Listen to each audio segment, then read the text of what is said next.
Now, the one we've been harping on forever, student debt. Okay, so the student debt forgiveness, Biden was going to forgive up to 20,000 if you had a Pell Grant and 10,000 if you didn't. That got shot down by the Supreme Court. They found it unconstitutional. Under the HEROES Act, it was, it could have gone either way, except for with this court, we knew which way it was probably going to go. I mean, there wasn't really anything shocking. We thought, maybe there was a chance they'd go with the arguments, but nah, they didn't. So part of the problem with that is so now it's set to expire. So payments begin October 1st. Interest starts accruing in September, right? Well, the problem is a lot of people haven't been paying on this for years. A lot of people haven't paid on it at all that have just gotten out of school in the last 3 years. And we're still in a recovering economy after COVID. And now you're going to saddle some 40-something million people with loan payments again. What is that going to do, right? So this was from the CFPB, the Consumer Financial Protection Bureau. And I'm just going to hit the highlights, talking about update on student loan borrowers' payments is a suspension set to expire. So this is what they were worried about. So more than 1 in 13 student loan borrowers are currently behind on other payment obligations, right? So these delinquencies are higher than they were before the pandemic. So people are still struggling, right? And you can say, well, wages went up, but yeah, they didn't beat inflation. So people are not exactly rolling in it. About 1 in 5 student loan borrowers have a risk factor that suggests they could struggle when scheduled payments resume. So that means 20% right there aren't necessarily going to be able to make their payments, right? Median scheduled payments on other debt obligations have increased 24%. So other debt payments these people have already increased and are larger for young borrowers, because a lot of these people are now trying to buy homes and get on with their careers and things like that. So they've taken on extra debt. And more than 4 in 10 borrowers in our sample will return to repayment with new student loan servicers. So they'll have a whole new servicer altogether. But if you look at it all together, you're looking at maybe 20% people going into potential default or having to go into deferment on these payments. So this is really devastating. So, what do you do, right? Going into this, well, Joe Biden has come up with sort of a temporary solution to this. Some of it's temporary, some of it's actually pretty good, and we'll go through it here in a second. But here's his little announcement on it. The average amount forgiven in the PPP, the pandemic loan program, average amount forgiven was $70,000. Let me qualify this too. So the big Republican argument against him is it's not fair that I should have to pay back somebody else's loans, which is kind of a stupid argument because it means you don't understand how taxes work. Because you think, oh, my tax dollars are going to pay back their loans. Your taxes already went to pay their loans, so it's gone. You're not getting it back. And we've done this before, where the fact is even if everybody was paying, right, they're not paying as much. So what ends up getting, a lot of it gets gobbled up in fees and interest, so it actually costs more money for the government. So those loans were going to grow every year anyway. So it just costs the taxpayers more and more anyway. So this doesn't solve it. His bigger, more direct argument is when we gave the PPP loans, right, during the pandemic, right, a lot of people got those and those were all forgiven. So to sit there and say it's not fair to forgive student loans, it's like, well, wait a second. A lot of these Republicans who are complaining about it, they took hundreds of thousands of dollars in loan forgiveness from that. And now they're celebrating that students are going to get stomped with the extra $10,000 debt. God, it's so hypocritical. So hypocritical. Yep. But it isn't unlike, the thing we keep pointing out before, like, you know, our favorite person, Mr. Ramsey himself, is completely against people having loan forgiveness when he's declared a bankruptcy, which essentially is loan forgiveness. A bankruptcy that bailed him out of a lot of trouble. And he got over $300,000 forgiven from the bankruptcy court. Yet somebody else's 10 to 20,000. Nope. Unacceptable. Yep. So that's what Biden's talking about. He's making the comparison. For the pandemic loan program, average amount forgiven was $70,000. Now a kid making $60,000, trying to pay back his bills, asking for $10,000 in relief. Come on, the hypocrisy is stunning. Last year, I announced my student debt relief plan, a plan that was on the verge of providing more than 40 million Americans with real debt relief, up to $10,000 for many borrowers and up to $20,000 for those who had gotten a Pell Grant. Nearly 90% of the relief would have gone to borrowers, 90% of it, making less than $75,000 a year, and no one making over $125,000 a year would qualify. This program was all set to begin. 16 million people had already been approved. The money was literally about to go out the door. And then Republican elected officials and special interests stepped in. They said, no. We all supported the Paycheck Protection Program. Remember PPP? Which was designed to help business owners who lost money because of the pandemic. It was a worthy program. But let's be clear. Some of the same elected Republicans, members of Congress who strongly opposed giving release to students, got hundreds of thousands of dollars themselves in relief, members of Congress, because of the businesses they were able to keep open. I'm announcing today a new path consistent with today's ruling. All right, so we'll go through with the path, but that was his whole point. Like you just said, it's just the hypocrisy of the whole thing is ridiculous, right? Now, what he's done is this. So this was his immediate response. So he saw this coming, or at least his aides did. So first off, interest starts September 1st. October 1st, payments begin again. If you can't make your payments, or you're going to struggle to make your payments, or you're struggling to make your payments, you can, set it up right now. They give you what's called the on-ramp program. And essentially it's 12 months. They'll give you student debt relief. They won't charge you extra interest. It won't affect your credit score. So if you need relief and you can't pay them right away, you can go file for that. You'll get an extra year of basically debt forgiveness, right? Or not forgiveness, but just, the moratorium, right? So you won't have to pay it right away. So there's an extra year right there if you need it, right? And you can do that without accruing any more interest or damaging your credit score. So I think that's a wonderful thing right there for people who can't pay it, right? Do you have any thoughts on that, or you just... No, yeah, we can keep going. Yeah. I mean, I'm glad at least there's kind of a temporary on-ramp sort of situation for people, because I do believe that this has the ability to be a devastating blow to the economy overall. Like, it's a pretty bad setup. And 40 million people, yeah. Because this is...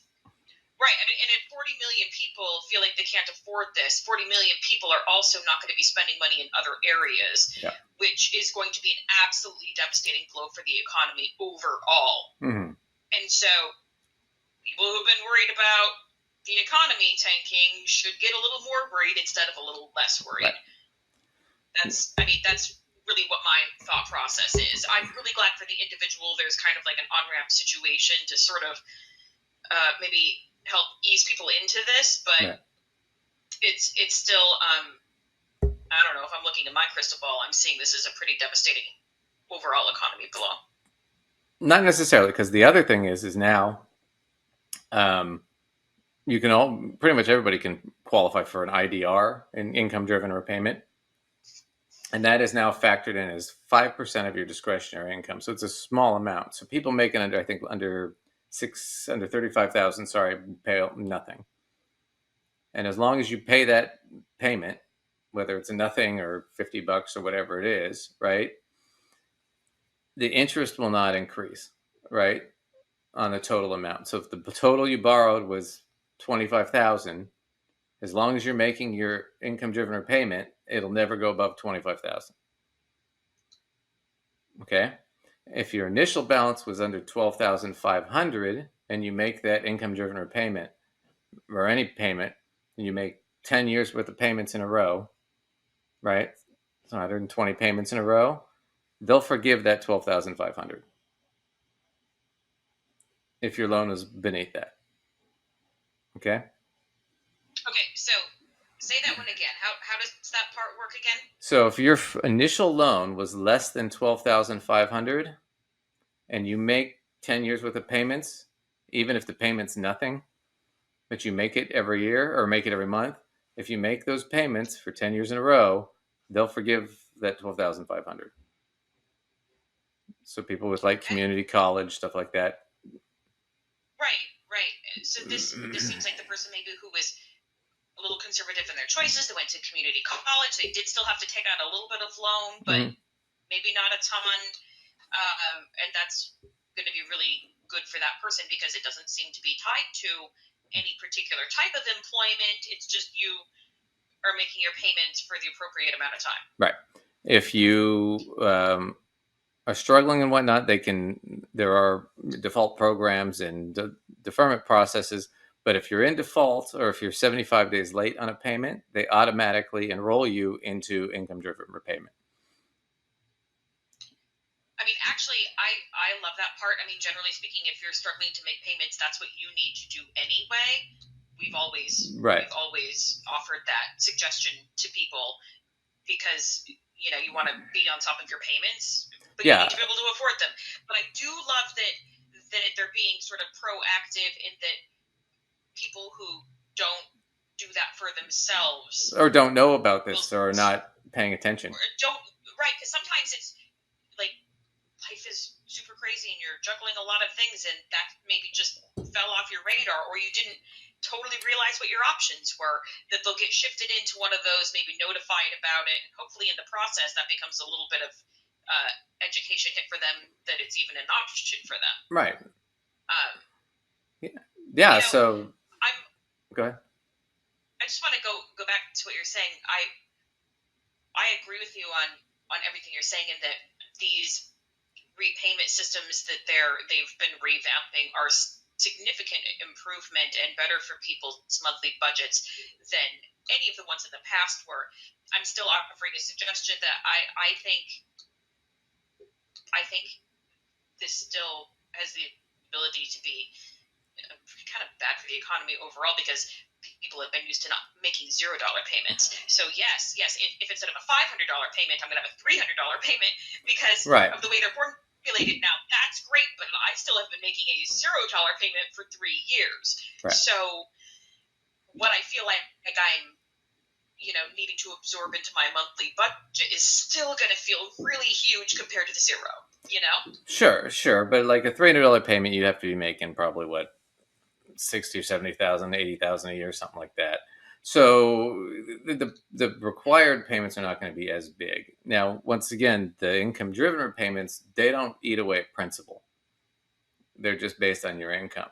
So it doesn't lower the amount you owe over time. So it never, the loan doesn't really go away. You just pay that payment until you die, unless you want to start paying more and pay off the loan, right?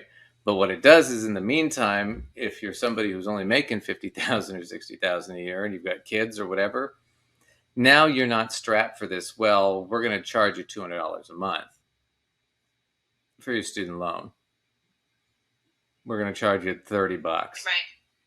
Okay, or $20. Well, and one thing to keep in mind, granted, nobody wants to be paying this for 20 or 25 years. There's the forgiveness that's associated with income-based repayment, that after 20 to 25 years of payments, those loans can become forgiven, which isn't optimal. Nobody wants to be paying over 20 to 25 years, but that's one of the things that are there, and it's one of the things they're recounting. So people actually could be seeing some relief through a whole other avenue right now, which, Right. you know, I'm hopeful that a lot of people experience that because, you know, they could stand to get out from under some of this. Well, right. I mean, if you're looking at just paying off your loans and you have that kind of money, this doesn't really apply to you. You have the money. Right. If you're somebody who's lower income, middle to lower income, and this is going to be a struggle, this is a way to postpone it a little bit without harming you or your credit or adding more interest on your loan.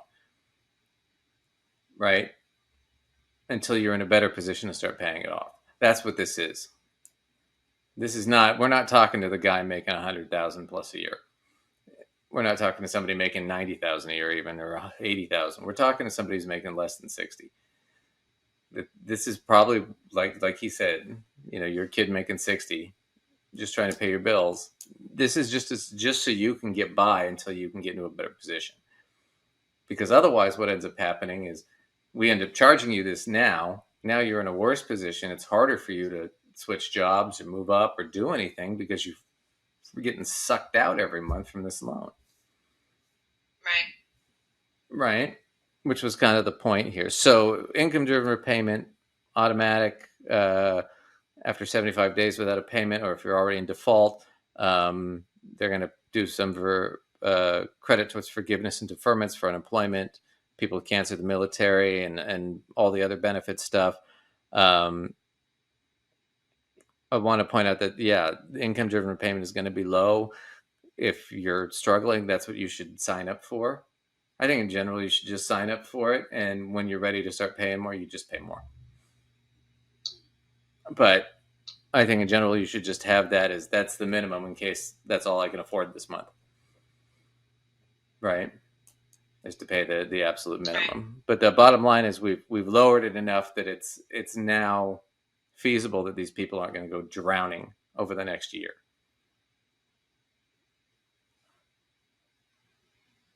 Right. Which I think is a good strategy. Plus, you know, I mean, he's up for re-election next year, so he doesn't. That's all he needs is for this to come running around and biting him back in October, right? Right, which is sad because actually none of it is really from his doing, you know. No, but it also buys his team another year to come up with, well, what's another option that we have? You know, what else can we do? Right. You know. So we're gonna finish this out real quick with have him talk about it a little bit more. Yeah. Hours after the Supreme Court struck down his student loan forgiveness program proposed under pandemic emergency powers, the president vowed to take action by using the Higher Education Act. This new path is legally sound. It's going to take longer, but in my view, it's the best path that remains to providing for as many borrowers as possible with debt relief. Borrowers like Rob Novickis, who owes roughly $50,000 in student loan debt. It's frustrating. You know, I have my daughter, we have a mortgage, credit card debt. So to know that in another month or two, I'm going to have an additional $500 to pay, it's tough. But Republican presidential candidates this weekend pushed back on the criticism of the court. When the court makes decisions that they don't like, all of a sudden the court is, you know, a not normal court, according to President Biden. And widely hailed the Supreme Court's ruling to strike down affirmative action in college admissions. There may have been a time when affirmative action was necessary, simply to open the doors of all of our schools and universities. You find the whitest guy ever. Affirmative action isn't necessary anymore. You remember when Trump's people tried to hang me and I ran away? Oh,